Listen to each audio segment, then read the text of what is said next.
de retour sur la chaîne Anjou Pop Corner, j'espère que vous allez bien. Et on va parler de cosplay, on aime bien parler de cosplay dans chaque convention où on va. Et je reçois l'un des 3 membres, vous êtes 3 membres du jury de ce concours cosplay de la Game Fest et c'est Deshuba. Merci d'avoir accepté l'invitation déjà. Merci de m'avoir proposé. Surtout que là, on est déjà samedi soir. Il y a eu le concours a eu lieu tout à l'heure, c'est ça? C'est bien ça. Donc c'est le moment un petit peu normalement détente. Et non, on est en plateau pour parler cosplay, mais c'est pas grave, tout va bien quand même. Ça, c'était un beau concours. Alors, je suis en souffrance et en fatigue totale, donc je vais sans doute répondre à côté, beaucoup bafouiller, je suis au bout de ma vie. En vrai, on t'en veut pas du tout. Tu portes combien de poids là sur toi avec cette armure? Alors, je n'en ai pas la moindre idée, je ne me suis jamais amusée à la peser, par contre, ça se compte en couches. Parce qu'en dessous, pour avoir le gabarit du personnage, j'ai une muscle suit, j'ai des vêtements avec des renforts et j'ai l'armure par-dessus. Ok, donc il y a tout un tas de choses qu'on ne voit pas finalement qui te permettent d'avoir du coup l'aspect général. Donc ça c'est le costume, si je ne me trompe pas, de Gabrance FF12 que tu portais en finale de la Coupe de France en juin dernier. C'est bien ça. Voilà, tu as vu, j'ai révisé mes leçons. Et du coup, donc toi, tu as participé à pas mal de concours. Là, tu as la casquette de jury. Est-ce que tu peux revenir un petit peu sur ton parcours? Ça fait combien de temps que tu fais du cosplay et quelles sont les étapes par lesquelles tu es passé? Alors moi je suis une cosplayeuse qui commence à avoir un petit peu de bouteille. Je suis pas non plus ceux qui ont vu arriver les forums sur le cosplay, mais j'ai commencé en 2008. 2008, ok. Donc ça commence à faire un petit peu de temps que je fais. Et j'ai commencé dans l'Est, Nancy, c'est ma ville de cœur pour le cosplay. Ok, excellent.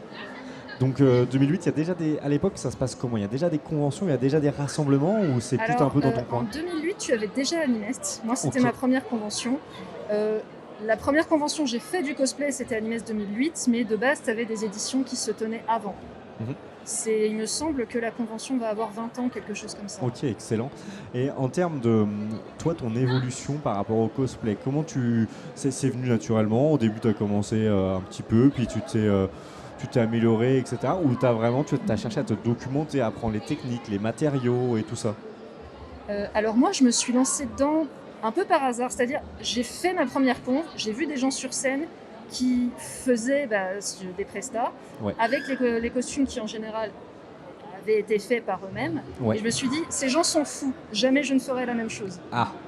L'année suivante, je m'inscrivais pour mon premier groupe avec le premier passage sur scène. Ça a été très vite. Ça a été assez rapide. Ok. Et aujourd'hui, même après toutes ces années, toujours autant dans la compète, etc. Ou là, tu as envie de lever le pied un petit peu? Je sais pas si on peut... Alors, je vais te dire oui, toujours dans la compète, mais pas tant par esprit de compétition que par esprit de vouloir se dépasser, déjà d'un point de vue technique, et aussi parce que j'adore passer sur scène. Je suis quelqu'un qui vient du théâtre. Et moi, tu me dis, alors le cosplay, c'est présenter des univers de l'imaginaire que tu peux incarner sur scène, dans les costumes que tu fais toi. Je dis banco. Oui, complètement, parce qu'aujourd'hui, c'est vrai que les gens qui ne connaissent pas, qui sont peut-être un petit peu novices avec ce milieu-là, pensent que ça s'arrête au moment où tu vas faire ton costume, et déjà, c'est déjà pas mal parce qu'il y a de la technique, il y a plein de choses. Mais en plus de ça, quand on fait un concours, il y a un vrai show. C'est-à-dire qu'aujourd'hui, quand on regarde les sélections et la finale de la Coupe de France, il y a de la musique, il y a de la scène, il y a des décors, il y a même vous détruisez des choses, vous construisez des choses. Donc c'est toute mise en scène finalement. Tu parlais de théâtre, c'est totalement lié en fait aujourd'hui. C'est ça l'intérêt, je trouve, de ce loisir, c'est la multiple technicité. Quand je disais que j'allais bafouiller la fatigue. Très bien, très clair, multi-technicité. C'est effectivement, comme tu dis, tu vas peut-être avoir du mixage sonore, tu vas avoir tout ce qui est couture, tout ce qui est travail de la mousse ou autre technique pour faire des volumes. Tu vas avoir effectivement cette petite partie de mise en scène parce que tu dois te figurer qu'est-ce que je veux montrer au public, comment je vais le montrer, comment ça va être reçu. C'est ça qui est très intéressant. Et du coup, toi, en ayant toutes ces facettes-là, quand tu passes de l'autre côté du miroir, du côté du jury, quels sont les éléments que tu vas le plus regarder? Est-ce qu'il y a des choses sur lesquelles tu as plus d'appétence, peut-être justement la scène, vu que c'est quelque chose que tu aimes particulièrement, ou tu vas regarder tout dans son ensemble, que ce soit du costume, de la technique, des matériaux, jusqu'à la... Je crois que j'aime bien regarder l'ensemble parce que je suis quelqu'un qui aime crafter, donc j'aime bien voir ce que les autres ont fait. Tu vas avoir des gens qui vont te dire voilà, j'ai fait une armure de fou furieux, j'ai utilisé des cartons de boîtes de céréales. Tu vas dire mais comment a-t-il fait? Il va t'expliquer son process et tu vas dire waouh, incroyable, il fallait y penser. J'ai aussi comment dire, une petite manie, parce que j'ai fait du son à une époque d'un point de vue totalement amateur, mais c'est quelque chose qui m'est resté, sur lequel je vais... Donc le mixage Le sonore. son de cette presta, je vais tiquer dessus. C'est vraiment le truc sur lequel je vais focaliser. Donc quand on parle de son, ça peut être aussi bien l'ambiance sonore que les sound effects. Si on casse un truc, il faut qu'il y ait un bruit peut-être, ou des choses comme ça.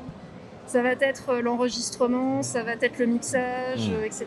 C'est vraiment quelque chose que j'adore faire et que j'adore voir et écouter. D'accord, très clair. Bon, question assez bateau, hein, mais il faut quand même qu'on la pose. Aujourd'hui, quelqu'un qui veut se lancer, c'est quoi le meilleur conseil? C'est essayer de se faire accompagner. Aujourd'hui, il y a plein d'associations. Peut-être que c'est ça une bonne piste, je sais pas. Ça va être le moment un petit peu vieux de la vieille. De nos jours, en fait, c'était déjà le cas quand j'ai commencé. Ça commençait à avoir des petites vidéos, des trucs comme ça. De nos jours, tu as un accès aux techniques qui sont incroyables. Tu as les vidéos TikTok, tu as les posts Instagram, tu as les vidéos sur YouTube. Tu veux te lancer dans quelque chose, il est fort probable que tu trouves quelqu'un qui t'explique au moins comment débuter. Ce que je donnerais comme conseil aux gens, c'est de ne pas se brider. Moi, je sais que je l'ai fait. Je me suis dit pendant des années, non, je ne vais pas faire tel concours, j'ai pas le niveau. C'est un frein. C'est-à-dire que, effectivement, si tu te présentes à un concours, c'est pas ça qui fait que tu vas le gagner. Mais par contre, c'est ça qui fait que tu vas progresser. Parce que tu vas te donner à fond et c'est dans ce genre de cas que tu apprends. Voilà. Et ben c'est très clair. Moi, je pense qu'en effet, aujourd'hui, on a des ressources très intéressantes à exploiter et il y en a de plus en plus. En plus, c'est aussi, le cosplay, c'est quand même un milieu de partage. C'est un milieu où les gens aiment partager leurs techniques, ce qu'ils apprennent. Donc, c'est vrai que c'est très intéressant. Mais écoute, merci beaucoup, Deschouette, d'être venu en plateau. On espère que voilà, tu as passé un bon moment ici à Nancy avec ce concours. C'était un beau concours. Alors, excuse-moi, c'était un beau concours. C'était un beau concours. Et puis, ce qui fait toujours un petit peu de baume au cœur, c'est on voit des gens qui se lancent sur leur première scène. J'adore voir ça. Ok, ouais, des gens qui sont j'ose pas trop, et puis tu vas les voir 2-3 fois plus tard et ils vont être complètement lâchés sur scène. Ok, bah ça c'est clair. Merci beaucoup et très bonne fin de convention. À bientôt.